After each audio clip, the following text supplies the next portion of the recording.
আপনাদেরকে আমরা স্মরণ করিয়ে দিতে চাই ৮০-র দশক এবং ৯০-এর দশকে আমরা যখন জাতীয়তাবাদী ছাত্রদল করি,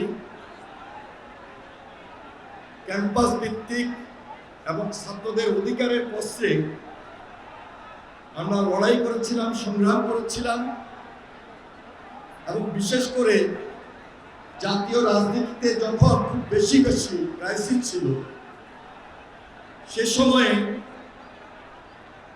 হুসেইন মোহাম্মদ এরশাদের বিরুদ্ধে শুধু নয়, হাসিনার বিরুদ্ধে 96-এ আমরা সেই আন্দোলন সংগ্রামে রাজপথে নেমেছিলাম।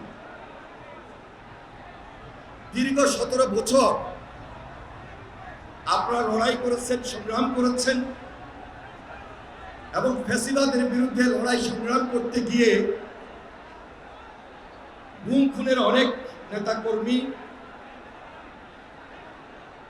গুম খুনের শিকার হয়েছে,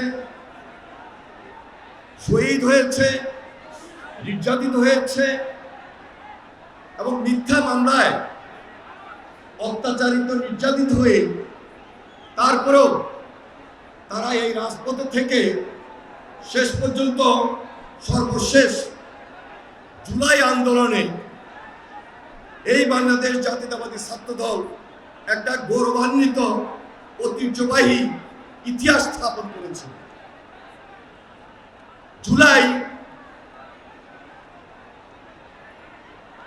জানিয়ে দেয়, জুলাই বলে দিয়েছে এই বাংলাদেশে ছাত্রলীগের মতো হেলমেট বাহিনী রাজনীতি থাকতে পারে না। জুলাই জানিয়ে দিয়েছে জুলাইয়ের আন্দোলনের কারণে শেষ পর্যন্ত শেখ হাসিনার মতো ফ্যাসিস্ট পালিয়ে যেতে বাধ্য হয়েছে। জুলাই জানিয়ে দিয়েছিল এই বাংলাদেশে আয়নাঘর থাকতে পারে না, আয়নাঘরকে ধ্বংস করে দিয়েছে।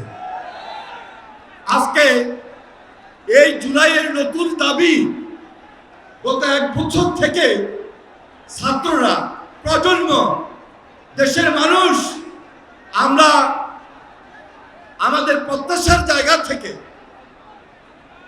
এই অন্তর্বর্তীকালীন সরকারকে বারবার অনুরোধ করেছি দৃশ্যমান হাসিনার বিচার। কারণ হাসিনার বিচারটা যদি না হয় তাহলে এই দেশের মানুষ এই জাতিকে ক্ষমা করবে না। কারণ এই বিচারটা এত বেশি প্রয়োজন, কারণ যে ফ্যাসিবাদের বিরুদ্ধে লড়াই সংগ্রাম করতে গিয়ে আমরা বারবার নির্যাতিত হয়েছিলাম, আমরা বারবার ক্ষতিগ্রস্ত হয়েছিলাম, আমরা দেশের গণতন্ত্র হারিয়েছিলাম, দেশের স্বাভাবিক রাজনীতি নষ্ট করে দিয়েছিল।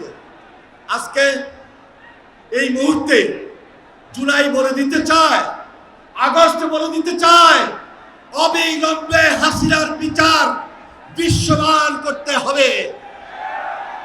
জুলাই আবারও জানিয়ে দিতে চায় শুধু সংস্কারই নয়, এই যে সংস্কার চলমান প্রক্রিয়া, তার এই সাথে সাথে এই দেশে একটা জনগণের সরকার, একটা নির্বাচিত সরকার খুব বেশি জরুরি হয়ে পড়েছে।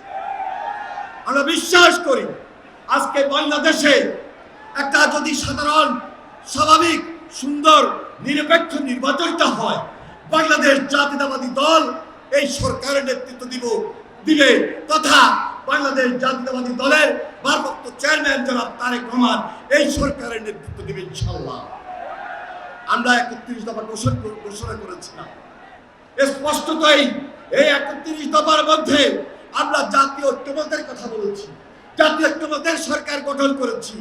আমার দৃঢ় বিশ্বাস ইনশাআল্লাহ সকল রাজনৈতিক দল আজকে সেই ঐক্যের জায়গায় থাকবেন, ঐক্যকে সুদৃঢ় করবেন এবং এই ঐক্য যেন সুদৃঢ় ঐক্যের মাধ্যমে ইস্পাত কঠিন দৃঢ় ঐক্য হয়, সেজন্য জুলাইয়ের প্রত্যাশা, আগস্টের প্রত্যাশা, সেই আশাবাদ ব্যক্ত করে আমি আমার বক্তব্য শেষ করছি।